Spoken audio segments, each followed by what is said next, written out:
आपण साधे शब्द तयार करायला शिकणार आहोत। इथे मी तुम्हाला काही व्यंजन तुमच्या जवळ दिलेली आहेत। प्रत्येकाजवळ 3-3, 4-4 व्यंजन आहेत। त्यापासून आता आपण शब्द तयार करणार आहोत।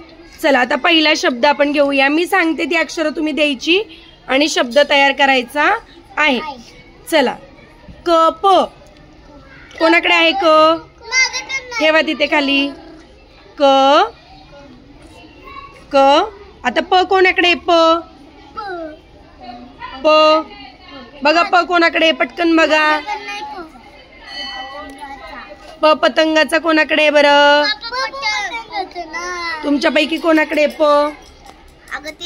कोणाकडे प?